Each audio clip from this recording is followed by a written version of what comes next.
The invasion. The Karnath Empire had conquered 37 star systems in less than 2 centuries. Their biomechanical ships, resembling massive oceanic predators, cut through space with terrifying efficiency. These living vessels regenerated damage and adapted to enemy tactics in real time, making them nearly unbeatable in prolonged conflicts. The Empire's weapons could destabilize planetary cores, turning flourishing worlds into asteroid fields within days. They considered themselves the apex predators of the galaxy. Earth detected the first Karnath scout ships in 2187. Humanity had barely established colonies on Mars, Europa, and Titan, with a handful of research outposts around Alpha Centauri. The United Earth Defense Force comprised 27 warships, none of which possessed weapons that could penetrate Karnath regenerative hulls. Humanity's technological advancement, while impressive for a species that had achieved faster-than-light travel only 30 years prior, was laughably primitive compared to the Empire's biological-technological fusion. Supreme Commander Xalvoreth of the Karnath Expansion Fleet studied the human defenses with contempt. His many-faceted eyes reflected the holographic display of Earth's military capabilities. Their weapons are based on directed energy and kinetic projectiles, he noted to his war council. Their ships lack proper biological components. This conquest will require minimal resources.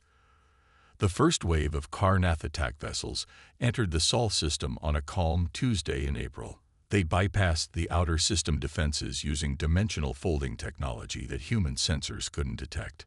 By Wednesday morning, the lunar colony had been reduced to rubble, and Mars' largest settlement, Olympus City, had been vaporized with its 2 million inhabitants. Earth's response was swift but seemingly futile. The UEDF launched everything they had: missiles, energy beams, and even experimental gravity weapons. The Karnath vessels absorbed or regenerated through every attack, their biological hulls pulsing with strange bioluminescence as they repaired themselves. As expected, Xalvoreth communicated to his fleet, "Begin atmospheric degradation procedures. We will strip this world of its protective layer and harvest the resources beneath." Standard conquest protocol. What happened next shocked the Empire that had never known defeat. Earth's apparent disorganized defense suddenly transformed. Hidden installations on Earth's surface, disguised as civilian structures, activated in unison. They didn't fire weapons at the Karnath ships. Instead, they transmitted data, massive amounts of it, on frequencies the aliens used for their bioneural communication networks. The data carried a specially engineered computer virus, designed to interface with the biological components of the Karnath vessels.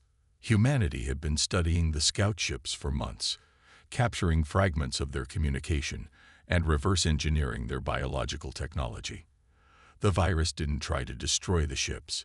It temporarily confused their neural networks, like giving a living organism a seizure. Impossible. Xalvoreth roared as his flagship's systems flickered and its biological components spasmed. They can't have developed countermeasures this quickly. But humanity had.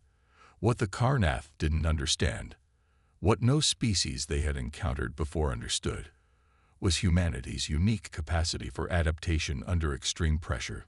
While other civilizations evolved their technology gradually over millennia, humans innovated at breakneck speed when facing extinction. As the Karnath ships struggled with the human virus, Earth launched its second wave of defenses. These weren't conventional weapons. They were nanite swarms, designed to infiltrate the biological components of the alien vessels and replicate using the same materials the ships used for regeneration. The nanites didn't destroy. They converted. 3 Karnath destroyers fell from orbit, their biomechanical systems repurposed by human technology. The remaining vessels retreated to the edge of the solar system, attempting to purge the infection. The Empire's War Council convened an emergency session. This was supposed to be a standard conquest, one admiral hissed, her exoskeleton clicking anxiously. How could primitives develop countermeasures to technology they'd never encountered? Xalvoreth had no answer, but he was determined not to become the first Supreme Commander to report a failed invasion. "Prepare the World Eater," he commanded. "We will make an example of this species." The World Eater was the Empire's ultimate weapon, a moon-sized vessel that was more creature than ship. It consumed planetary matter, breaking it down to its constituent elements, and could destroy an Earth-sized planet in under 7 days. It had only been deployed twice in the Empire's history, both times against civilizations that had fought back with unexpected strength. Both were now extinct. As the World Eater approached Earth, humanity united in a way it never had before. National borders became meaningless. Resources poured into a desperate plan that seemed impossible even to those implementing it. Dr. Maya Chen, head of Earth's Xenobiology division, had discovered something crucial about the Karnath biology. Their ships, their weapons, even their own bodies operate on a hive mind principle, she explained to the Emergency Council of World Leaders. Their neural networks rely on quantum entanglement to communicate instantaneously across vast distances. If we can disrupt that entanglement at its source, we might be able to disable their entire military infrastructure. The plan was simple in concept but nearly impossible in execution. Humanity would need to send a strike team to the World Eater itself, plant a specially designed quantum disruptor at its central neural node, and escape before the massive living weapon collapsed into itself. "It's a suicide mission," General Ibrahim Hassan stated flatly. "Then we'll find volunteers," replied Admiral Helena Kazentzakis, her face grim. "Because the alternative is extinction." They found more volunteers than they needed. Millions offered themselves for the one-way journey. The final team comprised 12 specialists: quantum physicists, combat veterans, xenobiologists, and engineers. Their vessel was Earth's newest prototype, a ship stripped down to essential systems and rebuilt with everything learned from the captured Karnath technology. It wasn't pretty, a hodgepodge of human and alien tech that looked like it might fall apart at any moment. The team named it Pandora. The World Eater arrived at the edge of Earth's orbit on May 15, 2187. Its massive form blotted out the stars, a writhing mass of biological and technological components that radiated malevolence. It began powering its core destruction mechanism, a process that would take 12 hours before it could begin consuming Earth. Pandora launched from a hidden base in the Pacific Ocean, using a modified version of the Karnath dimensional folding technology to avoid detection. The small vessel approached the World Eater, appearing as nothing more than space debris to the massive entity sensors. Meanwhile, Earth launched what appeared to be a massive, desperate attack on the Karnath fleet. Every remaining military vessel, along with hastily converted civilian ships, charged toward the alien armada. It seemed like humanity's last futile stand. "They've accepted their fate," Zalvorth observed, watching the human fleet approach. "At least they die with courage." What the Supreme Commander didn't realize was that the attack was a diversion. While the Karnath focused on the incoming fleet, Pandora attached itself to the World Eater's outer membrane and began cutting through. The strike team, led by Colonel Diane Wei, infiltrated the living weapon. They fought through internal defense mechanisms, antibodies the size of tanks, neural tendrils that sought to absorb them into the ship's consciousness, and automated Karnath guards. 3 team members were lost in the first chamber alone. Dr. Rajiv Patel, the team's quantum physicist, guided them toward the central neural node using a scanner tuned to the specific frequency of Karnath quantum communication. "We're close," he whispered as they entered a massive chamber that pulsed with bioluminescent light. That's their version of a brain. In the center of the chamber floated a crystalline structure the size of a small house, pulsing with energy that bent light around it. Quantum information flowed visibly through it like blood through veins, connecting to the rest of the World Eater, and through it, to the entire Karnath fleet.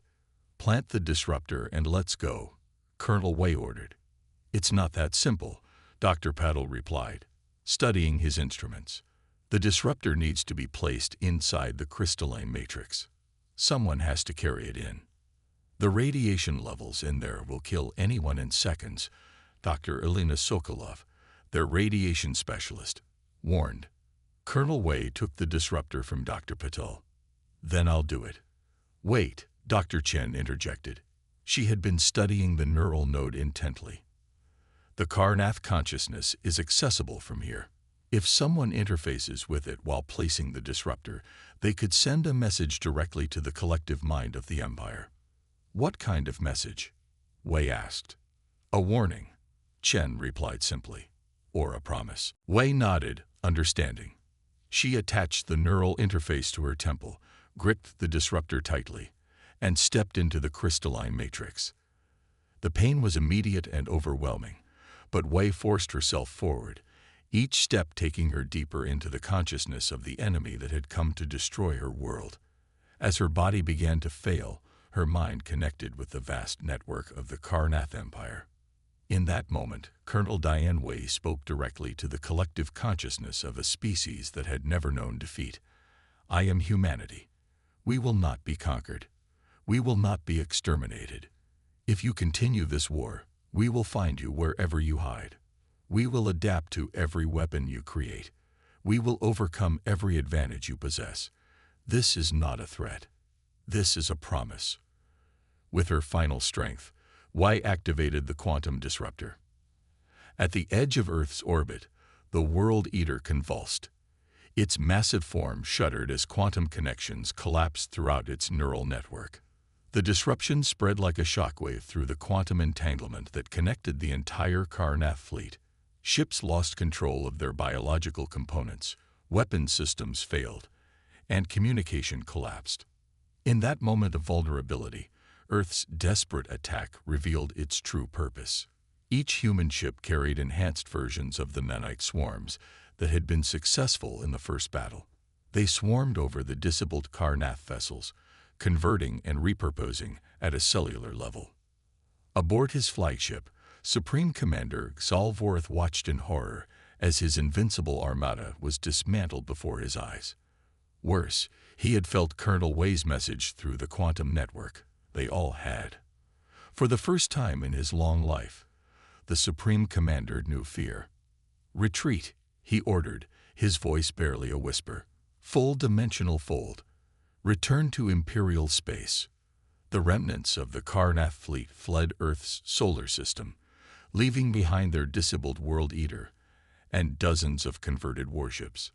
They carried with them something no previous enemy had ever instilled in the Empire: doubt. On Earth, celebrations were tempered by mourning for the strike team and the millions lost in the initial attacks. But there was also a grim determination as scientists and engineers studied the captured Karnath technology. Humanity had won the first battle, but they knew the war had only just begun. "They'll be back," Admiral Kazantzakis said as she stood in the war room, looking at the retreating signatures of the Karnath fleet. "And we'll be ready." Dr. Chen nodded, already analyzing data from the World Eater's neural node.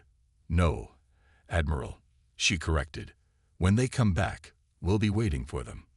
The counterattack. 6 months after the Battle of Earth, as it came to be known, humanity had transformed.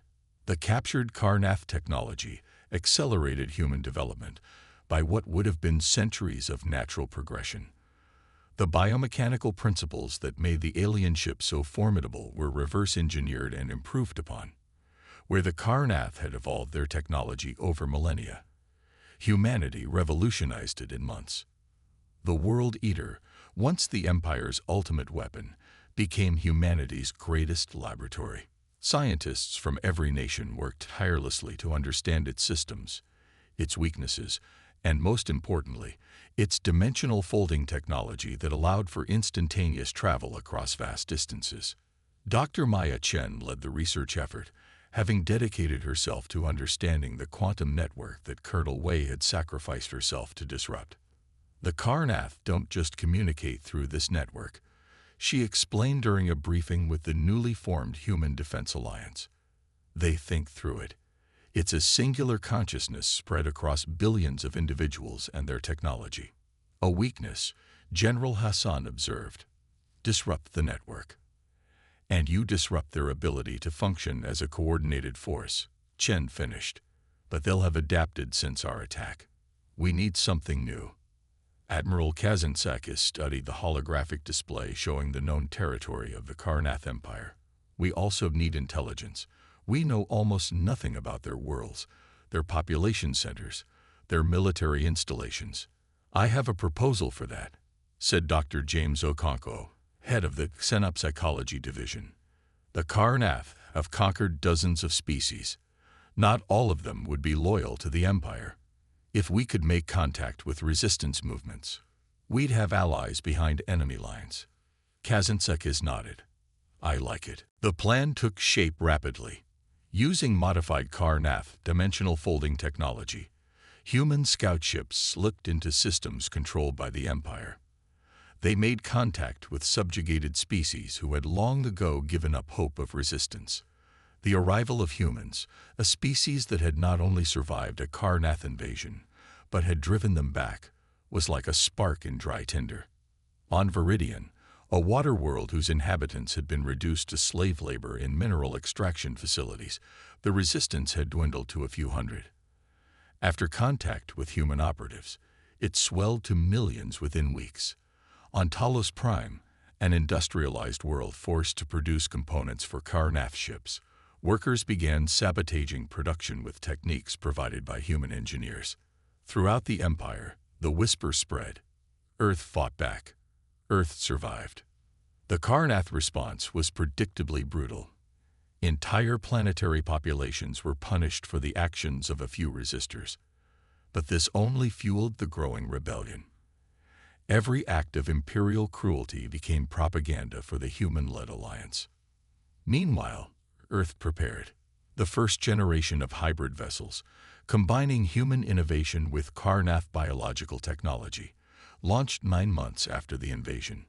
They were smaller than the average Imperial warship, but more maneuverable and equipped with weapons specifically designed to target the biological components of Karnath vessels. Humanity named this new fleet class Nemesis. Supreme Commander Xalvorth, who had narrowly retained his position after the failure at Earth, watched the growing resistance with mounting concern. "These humans are a contagion," he told the Imperial High Command. "They spread dissent wherever they appear. We must excise them completely before the infection spreads further." The High Command authorized a second invasion of Earth, this time with the full might of the Imperial fleet. 5,000 warships, including 3 World Eaters. What the Empire didn't know was that this was exactly what humanity had been preparing for. Through their network of resistance contacts, human intelligence had learned of the planned invasion months in advance. They knew the routes the fleet would take, the systems they would gather in before the final push to Earth. As the Imperial Armada assembled in the Kaldor system, the trap was sprung. Not by the human fleet, which remained protected in the Sol system, but by thousands of resistance fighters on planets throughout the Empire. Every world that had been visited by human operatives rose in coordinated rebellion. Imperial shipyards burned. Supply lines were cut. Communication hubs were sabotaged with modified versions of the quantum disruptors used against the World Eater. The Imperial fleet, poised to attack Earth, suddenly found itself cut off from reinforcement and resupply. Xalvorth received desperate communications from Imperial worlds under attack, but could do nothing to help them. The invasion force was too committed to turn back. "We proceed as planned," he ordered, though doubt gnawed at the edges of his consciousness. "Once Earth is destroyed, the resistance will collapse." The Imperial fleet arrived at the edge of the Sol system, dimensional folding in with devastating simultaneity. They expected to catch Earth's defenses unprepared for such overwhelming force. Instead, they found the Sol system empty. No defensive fleet, no orbital installations. Even the human colonies on Mars and the moons of Jupiter appeared deserted. A trap, Xalvorth realized too late. At that moment, 300 human vessels appeared behind the Imperial fleet. Having hidden in the dimensional shadow of Saturn's rings using technology the Karnath never imagined a young species could master. These weren't conventional warships. They were carriers, each launching dozens of smaller craft piloted by individual humans. These fighter craft utilized a weapon that had been developed from studying the World Eater's neural node, quantum entanglement disruptors that could target individual Carnath ships, severing their connection to the hive mind that coordinated the fleet. One by one, Imperial vessels went dark, their biological systems thrown into chaos as they lost connection to the collective consciousness. Meanwhile, the resistance movements that had been coordinated across the Empire launched their second phase. Using communication technology provided by Earth, they'd broadcast directly into the quantum network that connected all Carnath. The message was simple but devastating. Images of Imperial defeats, of human adaptability, of subjugated species rising up in resistance. The broadcasts created cascading disruptions throughout the hive mind, sowing confusion and fear, emotions the Carnath had rarely experienced before encountering humans. Aboard his flagship, Xalvorth struggled to maintain control as the quantum network filled with chaotic emotions from across the Empire. "Focus on the human fleet," he commanded. "Ignore the broadcasts." But his officers couldn't ignore what was flowing directly into their minds. Doubt, fear, and uncertainty. The psychological warfare campaign had been designed by Dr. Okonkwo specifically to exploit the Carnath's reliance on shared consciousness. As the Imperial fleet faltered, the main human battle group revealed itself, emerging from dimensional fold directly in the midst of the confused Carnath formation. These were the Nemesis-class vessels, their hybrid technology allowing them to target the biological weaknesses of Imperial ships with surgical precision. The battle lasted less than 3 hours. By its end, the mighty Imperial fleet was in tatters. 2 World Eaters had been converted by advanced nanite swarms, their vast processing power now serving humanity. The third had self-destructed when its central neural node collapsed under the psychological assault. Supreme Commander Xalvorth's flagship was surrounded, its weapons disabled and its dimensional fold engines destroyed. A single human vessel approached, the Hayes Retribution, flagship of Admiral Kazentsakis. "Supreme Commander," came the transmission from the human vessel. "This is Admiral Helena Kazentsakis of the Human Alliance. I offer you terms of surrender." "The Carnath Empire does not surrender," Xalvorth responded automatically, though he knew his situation was hopeless. "Look into your quantum network, Commander," Kazentsakis replied. "See what is happening across your empire." Xalvorth reluctantly opened his mind to the full breadth of the network and was overwhelmed by what he found. 37 worlds in open rebellion, Imperial forces in disarray, the High Command itself under siege on the Carnath homeworld. "You have 2 choices," Kazentsakis continued. "Surrender and help us establish a new order in which all species, including the Carnath, can exist without domination, or be destroyed. Not just your fleet, not just your military, your entire species. You would commit genocide?" Xalvorth asked, surprised. It was what the Carnath would have done, but humans had presented themselves as morally superior. "No," came the response. "But we've studied your biology extensively. We can do something far worse than kill you. We can change you. The same technology that allows us to convert your ships can be modified to alter Carnath physiology. We can sever your connection to the quantum network permanently, leaving each Carnath as an isolated individual, unable to access the collective consciousness that defines your species." Xalvorth felt cold fear at the prospect. To a Carnath, such an existence would be worse than death, a half-life of isolation and confusion. "You have 1 hour to decide," Kazentsakis concluded. "Choose wisely." For the first time in the Empire's long history, a Supreme Commander surrendered. The Treaty of Seoul, as it came to be known, transformed the political landscape of the galaxy. The Carnath Empire was dissolved, its conquered worlds given independence. A galactic council was formed with representatives from all species, including the Carnath, who began the long process of redefining their society without conquest at its center. Humanity, the youngest species on the council, found itself in an unexpected position of influence. Not because they had the most advanced technology or the largest fleet. though both had grown impressively in the year since first contact, but because they had done what no species had thought possible. They had transformed an existential threat into an opportunity for galactic cooperation. 10 years after the Battle of Earth, Admiral Kazantzakis, now serving as Earth's representative on the Galactic Council, met with former Supreme Commander Xalvorth, who represented the reformed Karnath Confederation. "I never understood why you didn't simply destroy us when you had the chance," Xalvorth admitted. "After your victory, your fleet could have reached our homeworld within days. Our defenses were in chaos. You could have ended us." "That's not who we are," Kazantzakis replied. "Or at least, not who we strive to be. Humanity's history is filled with conflict, with empires rising and falling. We've learned the hard way that destruction is easy. Building something that lasts, that's the real challenge." Xalvorth's many-faceted eyes studied the human carefully. "Yet you threatened our extinction to force our surrender." Kazantzakis smiled slightly. "Another human trait. We bluff. The technology to alter your species' connection to the quantum network existed only in theory. We never could have implemented it on a planetary scale." "A deception," Xalvorth said, a new respect in his voice. "Effective. The greatest weapon humanity brought to this conflict wasn't technology or tactics," Kazantzakis explained. "It was adaptability. We've spent our evolutionary history overcoming challenges, often ones we created ourselves.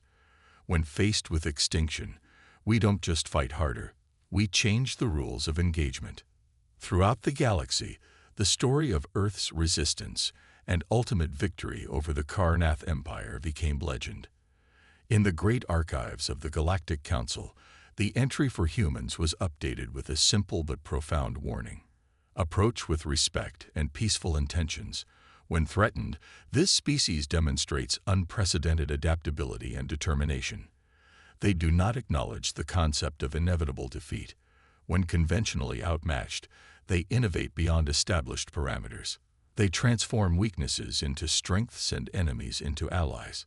They are defined not by their individual capabilities, but by their collective potential for rapid evolution, both technological and social. In the war that reshaped our galaxy, they taught even the mighty Karnath a lesson that resonates still. Humanity does not bow to fate. They remake it."